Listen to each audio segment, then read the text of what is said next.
Right. 5, 4. Go. Hello and welcome to the WTAF takeover with me, Ross Carpenter. In the room today, we've got a few people who are prepared to roast Pavo and Neil. But firstly, we've got Pavo. You can't call him Carl. Nice. Hello. And the guy who puts the Neil in Neil down. Hello, Neil. Hello there. You're going to get for an intro. Yeah, that'll do. That's good. That's good. That'll do. Also in the room, we've got Doug Simpson. Hello. Doug. Hello. Kim Peniston. Hello. And Conor Gilmore. Hello. And he's going to be speaking in that accent all night. In a short while, Helena will be joining us once her laptop's working. Oops. Oh, there she is. Hey! Talk of the devil. Helena joins us. Hello. Sorry, I'm on my phone, so it's rubbish. Don't worry, it's fine.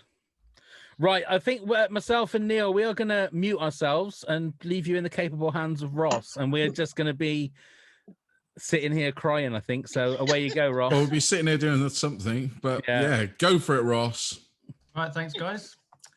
Right, so in a break from the norm, this Top Trumps episode is going to have characters who weren't actually characters in the show. So this one is all about Pav and Neil.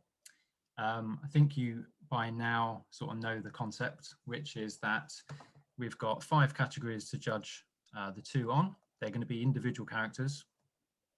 Categories are got range, peeping, cockwombleness, random acts of kindness, and having a laugh. And once we have discussed our backstories, got our average scores, that will then go out to the group for the group to then come back and give us an overall average, which will go onto the cards for later use. So does anyone want to start with a backstory? I think, do you want to start with Pavo? Everyone good? Yep. Great. Anyone want to start with a backstory item? Any ideas? No? I can. I can go with mine if you like. Yeah, go ahead, yeah. So Pavo is a school caretaker by day and a children's entertainer by evening and weekend. And his entertainment act is like Mr. Cuddles. All the kids absolutely love him, and he's like always giving high fives and stuff in the school. When it's someone's birthday, he makes them a little balloon animal, balloon model. He's lived in a village all his life. He's got a wife and 2 grown-up kids. And he's done parties for pretty much every child in the village, including Kerry, Curtin, Slugs, Levi, and Porktop. He knows them all, and he knows the village well. He's kind of no intentions of moving very far, really, but he's an entertainer because he didn't have a great upbringing and also didn't have very good role models in school. So he wanted to kind of be that for the kids. So that's why he's like a larger-than-life character and always making lots of fun for everybody, because that's what he didn't have. So. My initial thought is the word predatory. Because he works in a school as a caretaker and then hangs around kids, and he's called Mr. Cuddles. Yeah, but see, I thought about that, but it's all because it's not in that kind of way. He doesn't even think like that. He's not a peeper, he's not a pedo or anything like that. He just really he just wants to give everyone a good time and just be nice and good time, make them happy that he didn't have. Sure. And when you said that he hasn't got a role model, I then imagined that he's burning cats as a kid, pulling wings off moths, that sort of thing. Yeah, he probably was. He probably did go down quite a wrong path to begin with, and then saw the light and became Mr. Cuddles. I kind of had a similar, nothing sort of predatory like you've gone with, but I sort of had a similar kind of nice guy aspect to him. What I sort of thought was that he doesn't want to be called anything but Pavo because his surname is Pavolina. And he lives above the local budgeons in Northleach with his succulents, those little sort of cacti things. This is because he works at a local garden centre. and he's on an early shift, which means he can flirt with all the sort of blue rinse ladies who come in, Right. and they never spend any money there. And there's a reason for this. He established that if he gets the old ladies who are doddery to knock over plants, he can then mark them as damaged a seconds. They then go out in the back, and then he can steal them. And then he uses them he basically flogs them at the car boot sale on a weekend. The ladies then come back to his stall and then buy them back. So it's a kind of little circle of life, and they get cheap plants, and he gets a load of old lady friends. And he works at Cotswold Hall, where the ballroom dancing is every sort of one day a week. He works as a waiter, serving the same ladies. And that he's sort of got aspirations, like he's tried stand up, but it's the old ladies who like his jokes, and he's ever sort of had the confidence to try with a younger crowd. So I kind of had like this kind of nice-natured, good-hearted guy who likes sort of older ladies, but lives alone with his succulent plants. So, don't know, just some thoughts there. There's just a bit of a recurring theme of old ladies in that one, isn't there? Yeah, you've gone with young children. I've gone with old ladies. It's, we can average them out. The ages like the scores on the card. Doug, what do you think of old ladies or young kids? What do I think of? Oh, well, I thought old ladies or young kids. Can I not tell my story about Pav now, or do I have to specifically? Who are you trying to set up here, me or them? What's that? Who are you trying to set up here and embarrass, me or them? Any thoughts on either of the two stories there? Yeah, I'm about 70% Team Kim. That's great, but I haven't been yet. Team Helena, sorry. I've started drinking again, and it's not going well. Helen, sorry about that. Yeah. Partly okay, so you're more about his younger days, which is more like my story basically. But yeah. you'll hear all about it. I think we've got overlapping themes left, right, and centre. Mm-hmm. Yeah. Kim, what's your thought? I can definitely see him more as a children's entertainer, but not in a no, definitely way not at all. No, if they're sitting on his knee, it's for one reason only, and that's to be bounced. Now, when we come to Neil, that's completely different. Yeah, I know. I've kind of got an alternative theme for Neil as well. Yeah. I think, but I can see that everybody loves him, don't they? You know, whether it's an old lady, young kid, you know. But I like the idea of him being a children's entertainer. Sounds good. Conor, do you like being entertained by bearded men? Not all the time. Not all the time. I must admit.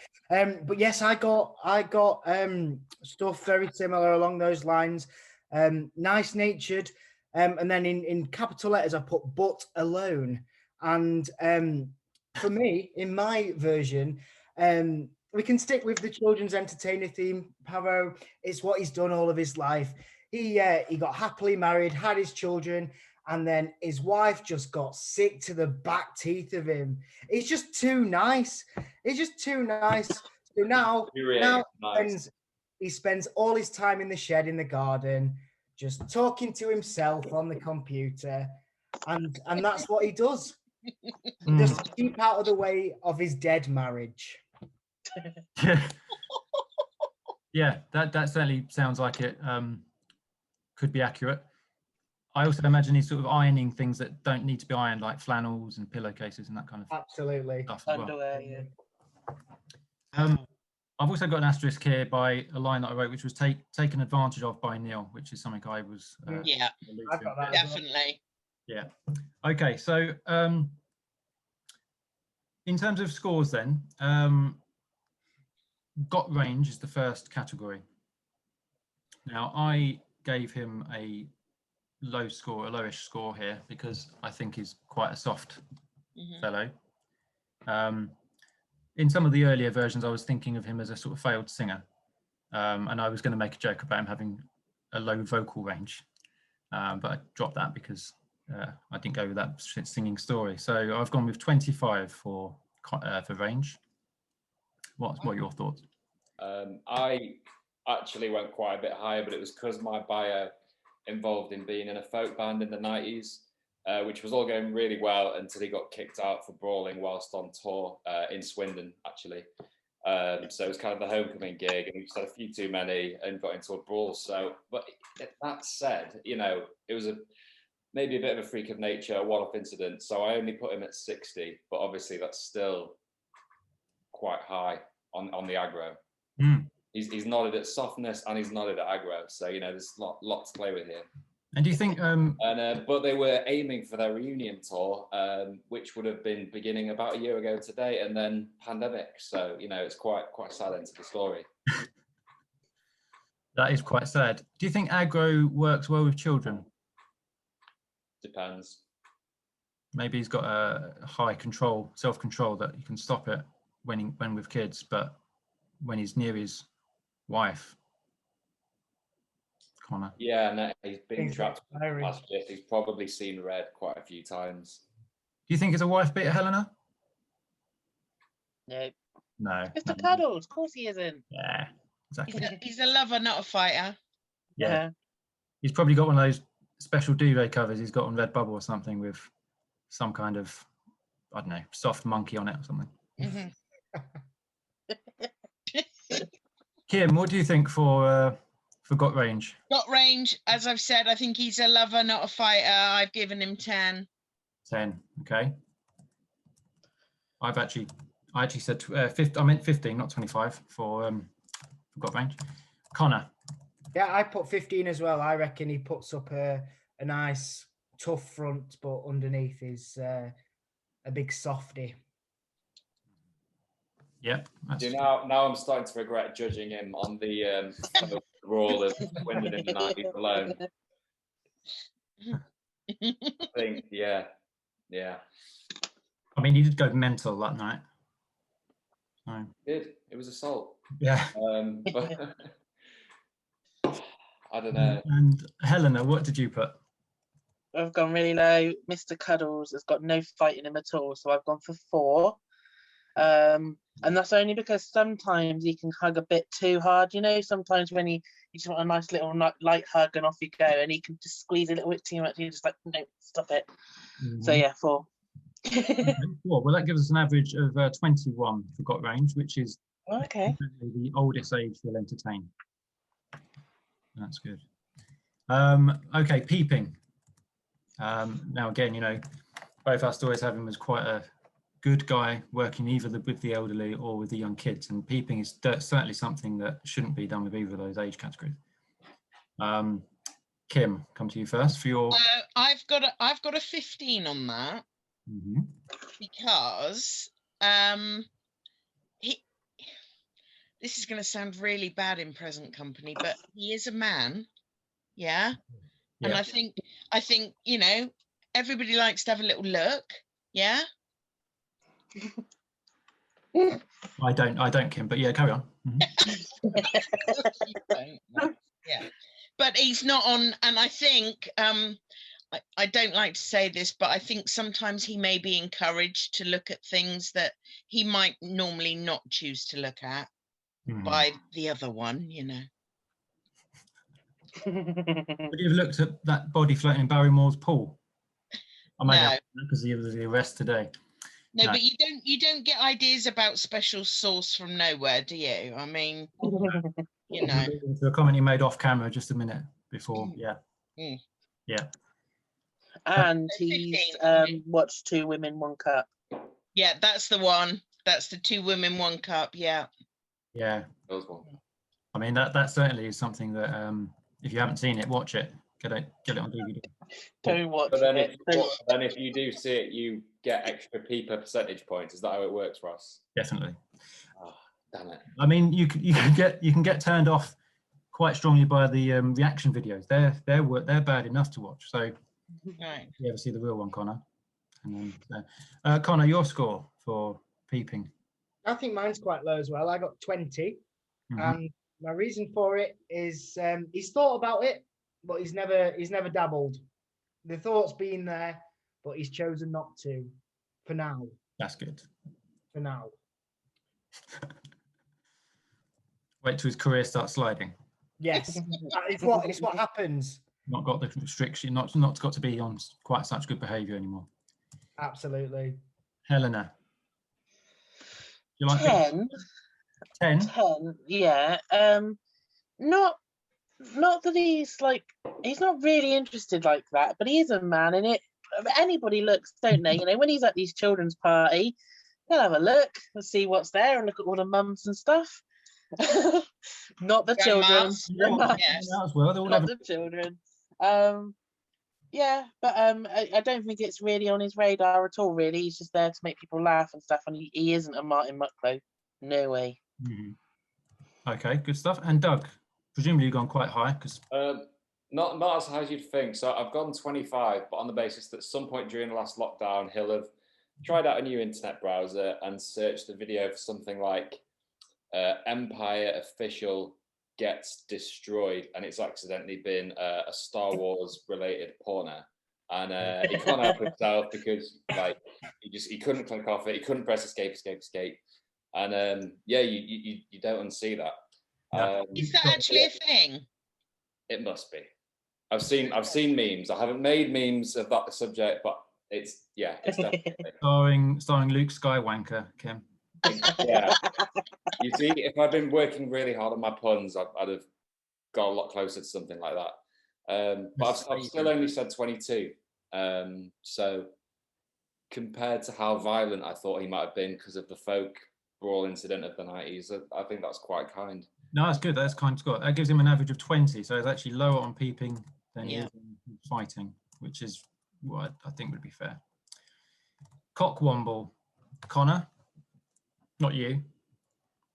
Yeah, thanks.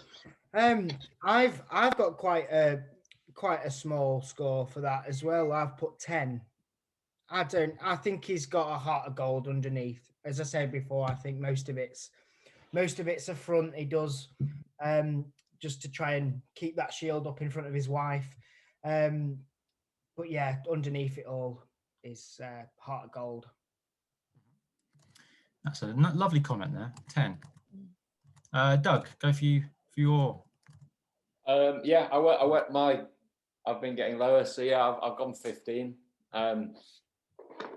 Genuinely kind, a do-gooder, a man fond of his own random acts of kindness, as it were. And he'll tell everyone about them, won't he? But it doesn't always work. So maybe he's accidentally offended a few people on his podcast without them knowing. I'm just kind of just speculating. This isn't based on any judgment of any of the. No, I think it's accurate. Bearing in mind, I only discovered this country a year ago, so I've not listened to all of his podcasts yet. But there's a bit of cheekiness there that I think might not have been well received. But it's still a low one for me. Good stuff. Kim. Bear in mind, I'm still not 100% sure what cockwomble means. I think it means the darker side of this, the bastardishness. And I guess if you're doing a podcast, you ask a lot of questions, so one could assume that you're nosy. And the famous saying is nosy old cockwomble. But I'm not saying he's old, just nosy. How old have you got? Just for clarification. Same age as he is now, I guess. We're sort of betwixt 60 and 70. I don't know what age he is. I don't want to guess. No. Not part of it. No, absolutely not. It's literally not a category. Let's look it up to find out. Helena, what have you gone for his cockwombleness, please? 25, because he loves having a bit of a joke with the kids in the school. So he'd be the one like sticking a "kick me" label on the back of a teacher and laughing with all the kids, and then like hiding things that the teacher's looking for, or just doing a little bit of slapstick jokey stuff with it. You know, he'd go down a joke shop and buy some a fake turd or something and stick it in the middle of the corridor just for their laughs. Yeah. So I think around the back of the skull, that kind of laugh. Yeah. I think you can be a bit of an idiot with the kids like that, but yeah, 25. Good stuff. Kim? 2. 2? 2. Wow. I don't think he's a cockwomble at all. I don't think there's any more to say to that, really. Well, you must do just a tiny bit. Well, I think there's I mean, I didn't go 0, so there's a I think there's some other influences there, but 2 is enough. I'm going to change mine because I originally went for 50, but that was because he was stealing from the garden centre in my story.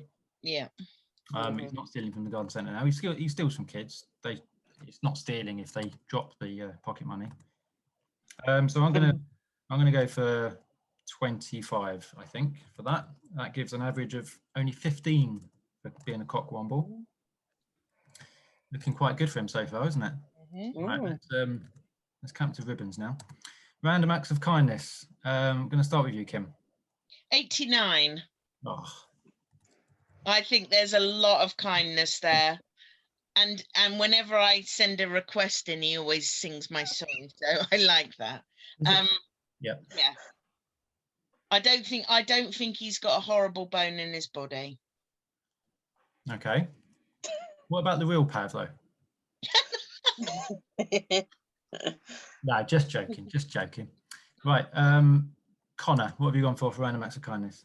I've gone very similar. I've gone 85 for very similar reasons. Mm-hmm. Just noticing the time. We're going to just speed up on the score taking for this. Sorry. 85. Good. Helena? 100. Oh. Slammed him. I'm loving Neil's reactions to this. These are brilliant. I take it your check arrived this morning as well, Helena, yeah? Yeah. Doug, what have you gone for, sir? Yeah, I've gone 80. I thought, I imagined that if he came into my pub, he would say, and yours, and he would mean and a pint, not take 10p added to the cost, which is something I learned the hard way, basically.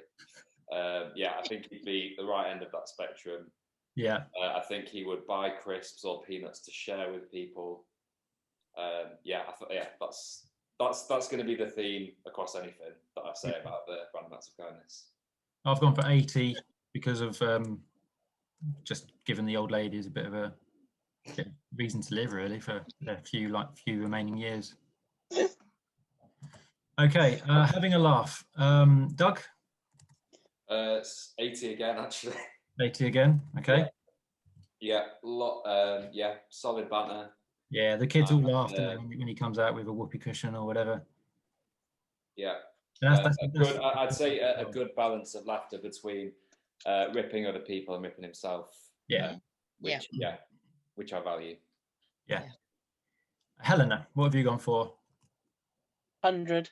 Oh, it's a couple of hundreds coming. You always make me feel so stingy. Helena. Sorry. I'm like, I've done a really nice score for him there, and then you're just like, whoosh. Conor. I've got 90. I think the only way he himself can be happy is if he makes other people happy. Yeah. Okay, that's not very funny though, is it? No. It's sad undertones, isn't it? So he's a tragic kind of character. That's where the laughter comes from. Do you not think sticking a kick me sign on the back of a teacher ain't funny? That's bloody hilarious, that is. I mean, walking around with a whoopee cushion in your pocket. No, you're right. I had to nearly walk away from this Zoom at that moment because just the tears were coming. Kim? 75. 75, which matches my score. That gives 84 for having a laugh. Okay. Oh, I think we've really not burned Pavo there at all, have we? So right. This looking like, slightly creepy kid player, but Neil's looking worried. Still a lovely. Neil's turn now. Right then. Neil Gardner. Anyone got a backstory for Neil? We've got just under 15 minutes to Neil, which is have a quick one. Normally. Should I go with it? Go ahead. Yes, please, Helena. Go ahead. He works as a taxi driver in the village, in a business he owns with his two brothers, Simon and Liam. He's lived in a village all his life, has a long-term partner and a teenage son. He's ferried all of the This Country regulars at some point. Worst ever trip was with Martin and the lads who were going to Ali Pally to watch the darts. They'd been drinking and were sick everywhere and were very rowdy. Didn't like that. Why Simon and Liam, was it? Yeah. Any particular reason for those names? You just came up with those names. It wasn't to give the specific initials or anything like that. I did think about that, but my brain wasn't working in that kind of way, so it just ended up with Simon and Liam as the first names that came in. And is he sandwiched between the two brothers? Not in a physical sense, in age. Yeah, he's like the middle brother, yeah, and they run the business between them. Okay. Did anyone else have a backstory? Doug. So yeah, he was leading a promising career in his young years as an actor. On tour, currently or then playing Mr. Wormwood in Matilda. Until one night during the tour, it was his friend's stag do, which he decided to join in with. And unlike Pavo, who got violent, he just basically took some acid and ended up super gluing his hat to his actual head. And then basically after that, they just had circumstances. Said, look, mate, like if we take the hat off, then your hair's going to go with it, and that's just not going to work. If we keep the hat on, then we've got to cast someone to do the rest of the scenes, which is about 90% of the rest of the play. So in the end, he just had to leave, and then that was it. And you know, you don't escape a thing like that. Word just got around. And then, yeah, but he cracked on with it, you know, picked himself up again and opened a fruit and veg shop. And that's about as far as I got. Oh, good. Fruit and veg, nice. Good kind of market, town kind of trade. That's good. Conor, did your finger go up? I've just got 2 words, very short. My backstory. My 2 words are secret killer. I reckon it's, a very nice man when you see him in the street, but he's got a dark secret. Okay. Ooh, says who knows what that is. Wow. Ooh, all the oohs and ahs coming out here. I've gone for. Just use our imagination, which is great, but I'm disturbing myself. I've gone for Neil. I've put Neil brackets very clever, but that sounds like a compliment. But what happened was his aunt died in Northleach, leaving him the house. He moved there. He met Pav at the local car boot sale, who was selling his stolen greenery. He was interested in the scam, not Pavo as a friend, but he saw an opportunity to take advantage. He hired Pav to work at the ballroom dancing evenings, making it somewhere, because it's old ladies coming in my story, because it was the old elderly people coming. The police don't go anywhere near it. It's just there's no point. That meant that it was cover for Neil to sell pills and weed out the back to the local youths. And the youths knew that all the elderly ladies were at this ballroom dancing, so they could then go and rob their houses. So there's a bit of a racket going on. No interest in relationships, so he buys in those sort of life-size sort of sex dolls that you can get on various websites. Friends with Nugget, of course. He uses Pav anytime he can, but is surprisingly caring of the lady in the post office, who is touched by the kindness of. One of those kind of ladies who doesn't judge anyone and has a heart of gold. So she's someone who just shows a little bit of warmth towards Neil. And that was my backstory. So similar kind of dark theme of drugs and murder with Conor. And Doug's got him selling sort of some aubergines and stuff. I do wonder if all of these stories can work together in harmony. I think there's a synchronization here. And with a taxi driver as well, it all just fits in. Yeah. Okay. It's always the quiet ones. The four of us. You went way darker than I thought you would, though. But like, Doug, myself, Conor, and Helena have put the stories together. Kim, it's now your job to knit them into one coherent. I love the idea. I love the idea of the taxi driver, though, which is weird as someone coming from Swindon, obviously. But I think that's a real goer, that he's a taxi driver, and that's his relationship with the people in the village as well. I'm not sure about the sex dolls. They're very useful. They're good. They're good. Give them a chance. Well, I take your word on it, Ross. Obviously, you know better than me, but yeah. I don't know. I don't know that Neil's that way inclined. No. Well, I wanted him to be somewhat dastardly. Okay. And you know, the drugs can be enough, I suppose. Yeah. Yeah, we can. And I think Conor's secret killer. Yeah, that's whoa. Yeah, that's dark, isn't it, Kim? Yeah. What are you thinking there? Yeah. No. All right. Sorry, Conor. She says no. You're gonna. That's your idea. Shot to pieces, I'm afraid. No, so I mean, I'm quite happy with the taxi driver. I like that. As for but I do like the fruit and veg too. Well, taxi driver. Yeah. I can see him doing it. I really can. I mean, fruit and veg can be sold on the market, which is going to be 1 or 2 days a week. Yeah. Saturdays. You can do. Yeah, I like that. I like that. But this is like a proper fruit, and you know, it's not like Ian Beale's store. Like, I was thinking, like, it's got its own orange juicing machine and everything. And yeah. Like. Yeah, I think Neil would. I think Neil would go for that. Yeah, because he'd be the sort of person, if you're going to do it properly. So he'd go proper with the orange juice machine. He'd be making up little fruit salad pots that you could buy, fruit smoothies made up there and then. You know, he's going to do it properly. For when the munchies kick in, you mean? Yeah. He seems like another good guy in the community, not a killer, not a drug dealer. Yeah, doesn't dabble in the finer arts of sexuality. No. All right, that sounds fine for me then. So it comes on to the scores. We've got a few minutes left. So range. Doug, start with you on range. A little 20. I hope that's a little. We'll see what the rest of you do. But yeah, 20.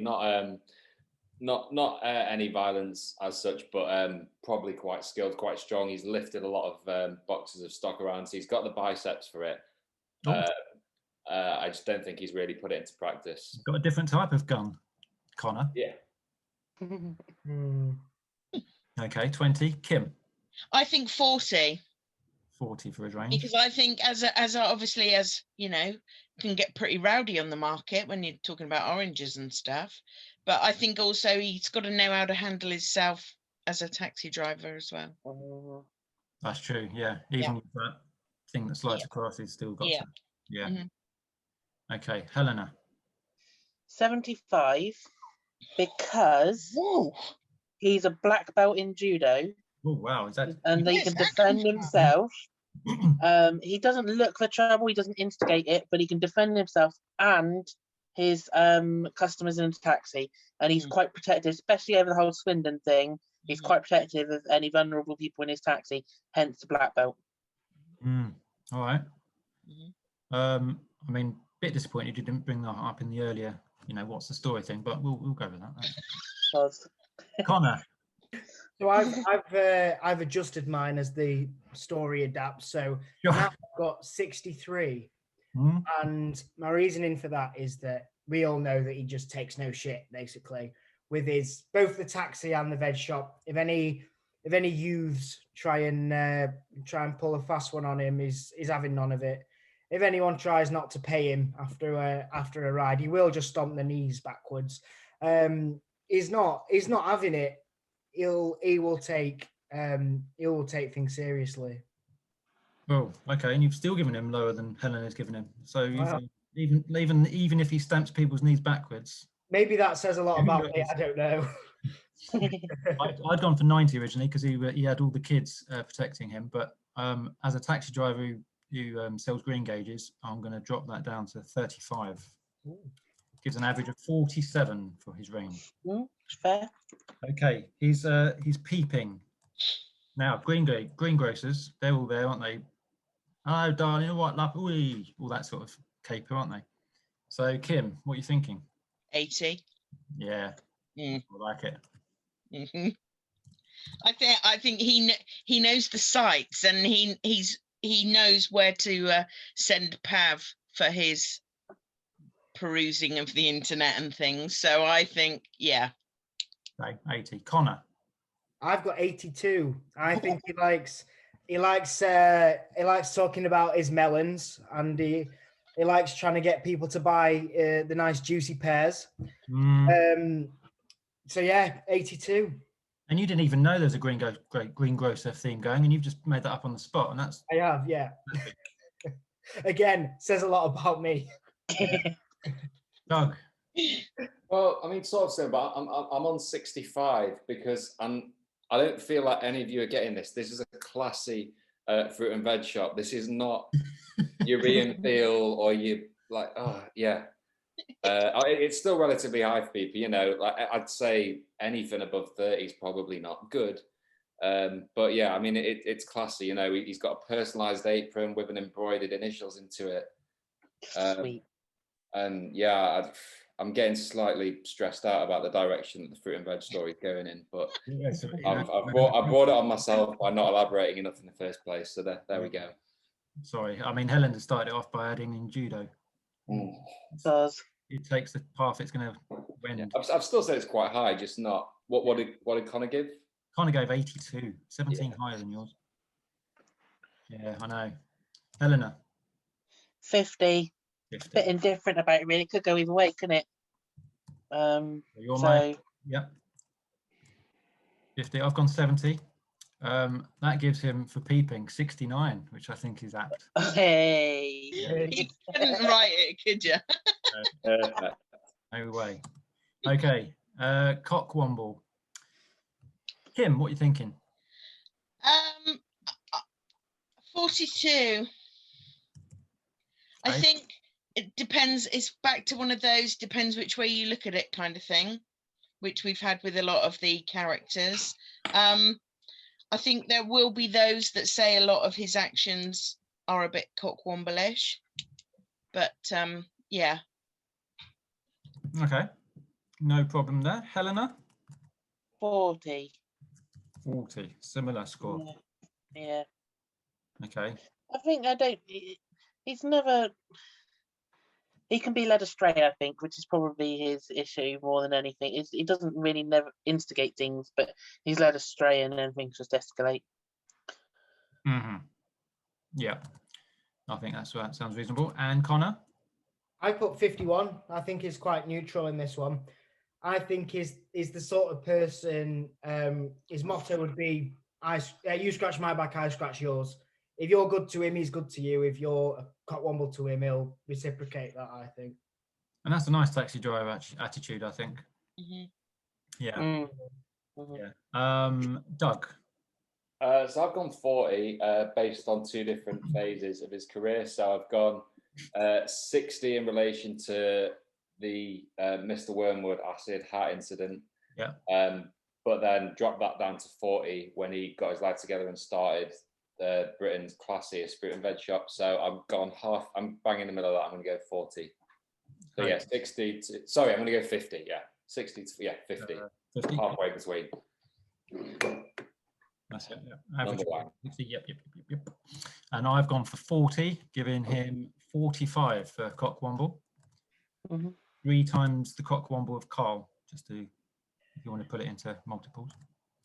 Right, we've got 2 more categories to get through, and we are just about coming to the end, so we'll just go a little bit quicker through these. Random acts of kindness. Helen, I'll start with you. 60. 60. And Kim? 55. 55. Quite high scores there, which seems good with the 2 career choices he's made there. Doug?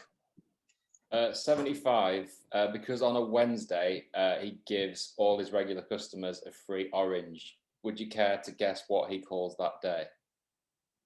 Go on. Come on, someone. Pav knows. Orange Wednesday. Hey! I'll see myself out. I gave him 60 because I said that he gives all his discounts to his favourite customers like Florence and Colin and that. So that's nice. Yeah, I think that's Colin Bozo. Yeah, I'd gone for 10 because of my story for him, but it's adapting again. Conor, what's your score for this one? I've also gone 75.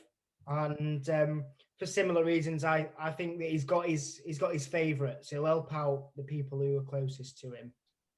Everyone else he does nothing for. But his immediate circle. You got to look after your own. Exactly. I've gone 45. Based on our discussion, it's changed my score down from what was 90 originally. And finally, having a laugh. I've got 30 for that. Conor, what have you gone for having a laugh? I had 31 originally, and I think I'll stick with that.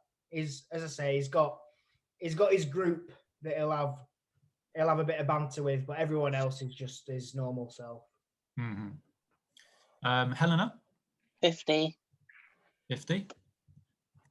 Good stuff. Kim? 45. 45. And Doug? 70. Mainly because of the acid thing again, but yeah, not high 70 here. I'm actually increasing mine from 30 to 55, and that's because of the, I know you don't like this kind of version, Doug, but the banter that we'll have down the market. Yes. Yeah, I guess it's all service with a smile, isn't it? Yes. Can I pop that in your bag? That kind of stuff. Okay, and that gives an average of 50 for his having a laugh. And that concludes the 2 cards for our 2 esteemed friends here, Pav and Neil, who are all done. Well done. Well, first of all, Ross, before anything else, what were the averages for both of us for random acts of kindness? Random acts of kindness. Oh, sorry. So average for you, Pav, was 87. Okay. 62 for Neil. Okay.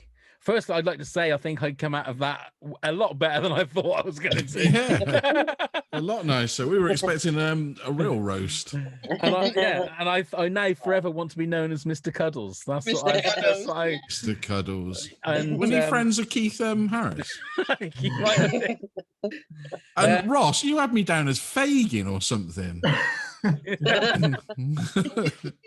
And Doug, you need to let that fruit and veg store go, mate. Just let it go. Yeah. Honestly, the amount of times you kept reiterating that it's not that kind of fruit and veg store. It's a don't get it.